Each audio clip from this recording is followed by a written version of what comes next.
Hello guys, welcome to EduTap. I am your mentor Prakash. I am a company secretary and a law graduate. So guys, I welcome you all in the session of Important MCQs, in which today we are going to discuss the MCQs related to chapter 3 and chapter 4 of Indian Penal Code 1860, right? So guys, this is going to be the lecture number 17. We have already discussed the Indian Contract Act, the Specific Relief Act, the Constitution वाला portion. We have already covered, right? जिन्होंने भी वो session नहीं देखा है, they can watch all those sessions by going to the playlist on our YouTube channel. That is the SEBI Grade A Legal, right? इस नाम से guys आपको एक प्लेलिस्ट मिलेगी SEBI Grade A Legal Exam के नाम से, where you can find all the lectures related to SEBI Grade A Legal Officer Examination. So now let's proceed. So guys, as you all aware that we have launched 5000 plus MCQ course for paper 2 of SEBI Grade A Legal Examination, which will cover the entire syllabus of phase 1 as well as phase 2, right? So आपको अपने knowledge को implement करने के लिए, knowledge को check करने के लिए, this is going to be the best course जहां से आप अपना knowledge check कर सकते हैं, whatever you are reading, whether you are able to solve the MCQs related to that or not, right? So that is going to be very helpful. And the important feature of this course that you will be given chapter wise MCQs, the chapter which are the part of your syllabus, so you will get the questions accordingly, right? And one most important feature of this course, guys, that you will be given 500 plus free MCQs, right? 500 plus free MCQs. For that you do not need to pay anything. So take advantage of these 500 plus MCQs, and if you find them suitable, then have this course. Otherwise you are going in the right direction, right friends? Now let's move ahead. So guys, we have launched another course of SEBI Grade A Legal Free Starter Pack of 7 days, right? So this is going to be the absolutely free. For that you do not need to pay anything. As a part of this course, you will get to know each and everything about the SEBI Grade A Legal Officer. Like for example, the profile of the SEBI Grade A Legal Officer, salary, the book list where you can cover the syllabus of this examination, right? The cutoff, how you can approach this examination, each and everything, right? So as a part of this course, you will get all these details free of cost. And guys, those 500 plus MCQ you will also get as a part of this course, right? So do enroll for this course. This is absolutely free. The link of this is given in the description box below. So guys, those who are new here, do subscribe our YouTube channel and join our Telegram channel to get the latest updates as well as the PDF of our YouTube sessions. So these are our achievers for yesterday's questions. So Simi Prasad, Jyoti Namdev, Gaurav Mishra and Naman Agrawal. So I congratulate all of the achievers, guys. You guys are doing really very well, and you will see the result on the D-Day, right guys? So you all have given the right answer for yesterday's question. So I salute your efforts as well as your discipline and commitment. Now let's proceed. Now let's begin with today's important content. So the question number first is, how many types of punishment have been prescribed under the Indian Penal Code, right? So your options are 3, 4, 5, 6 or 7. Guys, you all have to participate in the session. Believe me, this is going to be really helpful for your actual examination. When you will appear in your actual examination, you will see the result, right? So you have to prepare, you have to I mean to say that you have to participate in the session, right? So tell me the right answer for question number first. The right answer for question number first is, friends, option number C, that is 5, right? How many types of punishment have been prescribed under the Indian Penal Code? This question have already appeared in your previous year examination, right? So that is why this question is very important, and you have to have idea about these provisions. So guys, as per section 53 of Indian Penal Code, there are 5 types of punishments that a court may provide to a person convicted for a crime, right? These are death, imprisonment for life, simple and rigorous imprisonment, forfeiture of property and fine. So these are the 5 types of punishment which are provided under Indian Penal Code. Now let's move to the question number second. So guys, question number second is, section 73 of Indian Penal Code provides for the maximum limit of solitary confinement to be, your options are 1 year, 2 years, 3 months, 6 months or none of the above. What is the right answer, friends? Question number second. Tell me the right answer, guys.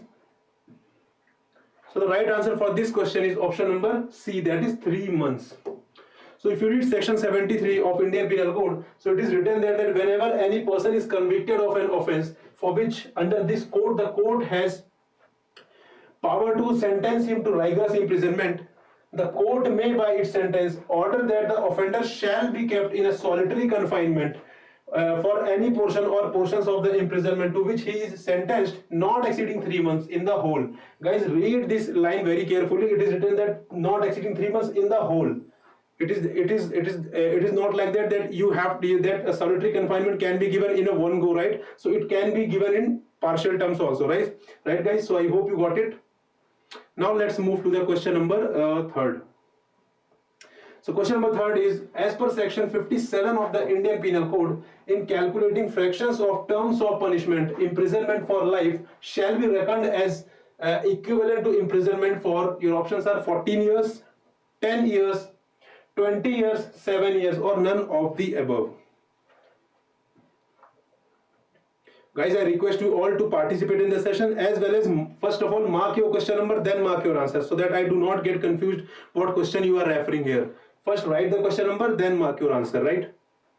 So tell me the right answer for question number third, guys. We are talking about section 57 of the Indian Penal Code. The right answer for this question is option number C, that is 20 years, right? So if you read section 57 of the Indian Penal Code, so in calculating fractions of terms of punishment, imprisonment of life shall be reckoned as equivalent to imprisonment for 20 years. These all minute details are very much important for this examination. Being a law graduate, guys, you are expected to have the answer of these kind of minute information, right? Since this examination is related to legal portion and you are a law graduate, then you have to have idea about these minute details. So Ujjwala is saying option number E, that is none of the above. No, Ujjwala, it's the right answer is option number C. If you read section 57, you will get the answer, right? Now let's move to the question number fourth. So question number fourth is, in case of an assault with the intention of kidnapping or abducting, the right of private defense extends voluntarily. Your options are causing any harm other than death, causing any harm including death, causing any harm other than grievous hurt, causing grievous hurt, or both A and D, both A and D. So read the question carefully, then try to answer that. Guys, read the question carefully, then try to answer that. So the right answer for question number 4 is option number B, that is causing any harm including death.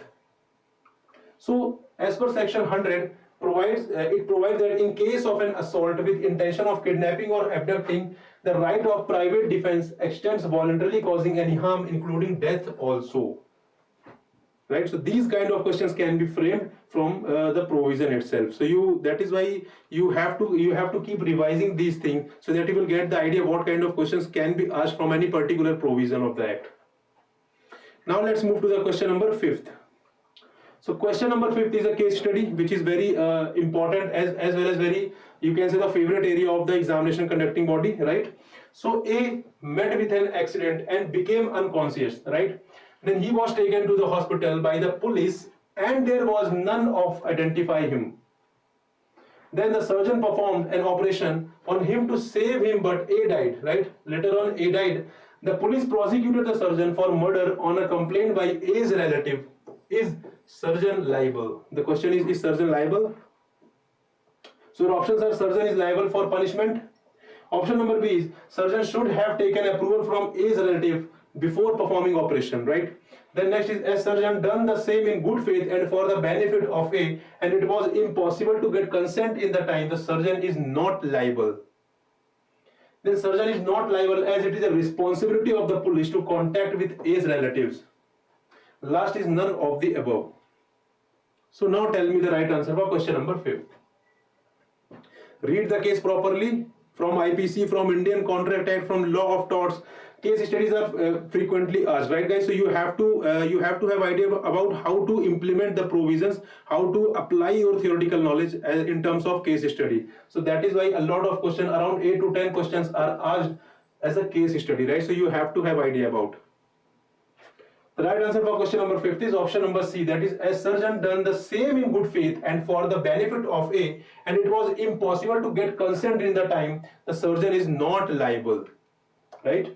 So as per section 92 defines that an act done in good faith without the consent where following essentials are present. What are the following essentials of section 92? So guys, an act done for the benefit of a person who suffers harm, right? Then the act done must be in good faith. Then there was no time to obtain the consent of the person. Then where it is impossible to signify the consent of that person, there was no guardian or lawful in charge of that person to obtain the consent. So all these provisions, all these conditions are fulfilled in this case. So that is why surgeon will not be liable for performing operation even if later on a died due to operation, right guys? So I hope you got it. 5th C, yeah, correct. So Jola is saying 5th C, right? So your answer is right, 5th C, right? Now let's move to the question number 6th. So question number 6 is, under section 102 of the Indian Penal Code, the right to private defense of the body, your options are commences as soon as a reasonable apprehension of danger to the body arises and continues as long as the apprehension continues. Option number B is commences as soon as reasonable apprehension of danger to the body arises and continues even after that apprehension ceases. Then commences only when the assault is actually done and continues during the period of assault.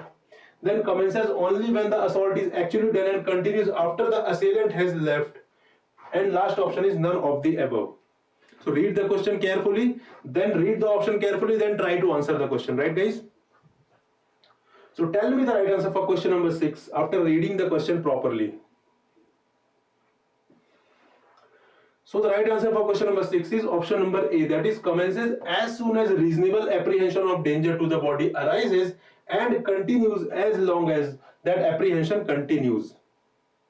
Right? So if you read the explanation, the right of private defense of body commences as soon as reasonable apprehension of danger to the body arises from an attempt or threat to commit the offense, though the offense may not have been committed, right? So it is not necessary that offense have been committed. Offense may not have been committed and it continues as long as such apprehension of danger to the body continues. ठीक है guys, तो यहाँ पे जरूरी नहीं कि जो भी ऑफेंस हो कमिट होना जरूरी है, अगर उसका एप्रीहेंशन भी है कि कमिट हो सकता है या थ्रेट भी है, then in that case also this section applies, right? 6th A, yeah, right answer. So Jola is saying 6th A, very good. Now let's move to the question number 7th. So question number 7th is A and Z agrees to fence each other for amusement. Read the question carefully. Then in the course of fencing without any foul play, A hurts Z. Right? So your options are A is guilty of voluntarily causing hurt. Both are guilty for indulging in a violent game. A is not guilty of any offense. A is guilty of voluntarily causing grievous hurt, or none of the above. So what can be the possible answer for question number 7th?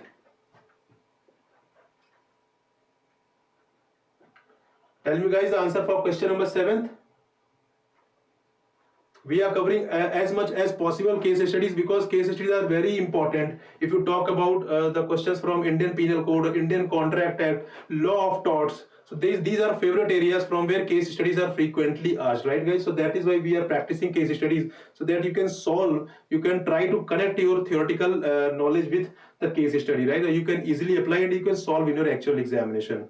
So the right answer for question number 7th is guys, option number C, that is A is not guilty of any offense. So if you read section 87 of the Indian Penal Code, which is act not intended and not knowing to be likely to cause death or grievous hurt done by consent, right? So basically here here despite of that the task was kind of, you can say, a little bit danger, right? But in that case also, if it is done by consent, then in that case the doer will not be liable, right? So here this agreement implies the consent of each to suffer any harm which in the course of such fencing may be caused without the foul play. So A commits no offense, right? Since both are playing with the consent of each other, so no one will be liable in case of any hurt will be there, right?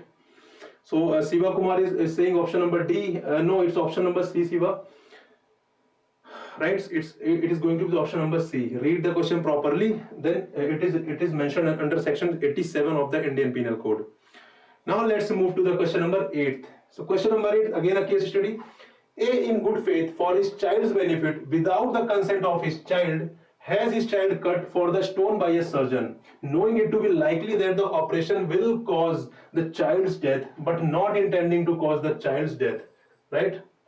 Here the key provision is that but not intending to cause, right guys? This is very important. So your options are: A is guilty as he acted without the consent of his child, attracts punishment. Then A is guilty as he knowingly caused the death of his child. Then A is not guilty of an offense as inasmuch his objective was the cure of his child. Then A is guilty of committing murder. Then A along with the surgeon are guilty for causing the death of the child. So which of the following will be the right answer for question number 8?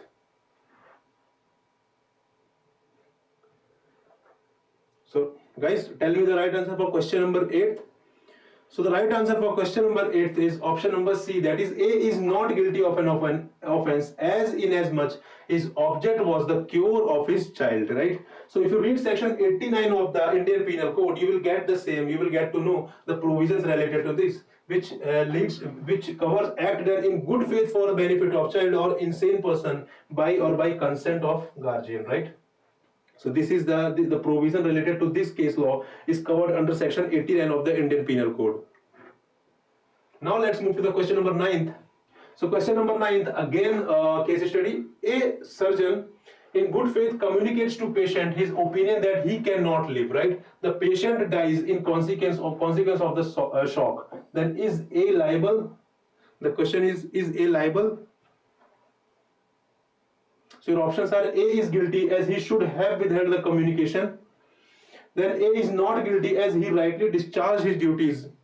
Then A is guilty as he should have exercised some caution and should have communicated with the patient's family member. Then A is not guilty as he did not give any false hopes. Or option number E is B and D only. So what is the right answer for question number 9th?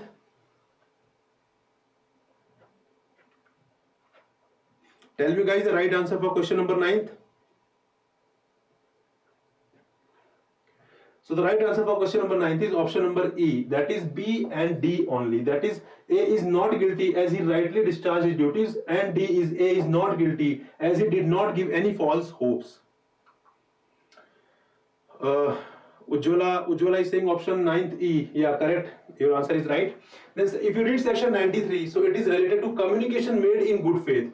So no communication made in good faith is an offense by reason of any harm to the person to whom it is made, if it is made for the benefit of that person, right? So A has committed no offense, though he knew it to be likely that the communication might cause the patient's death.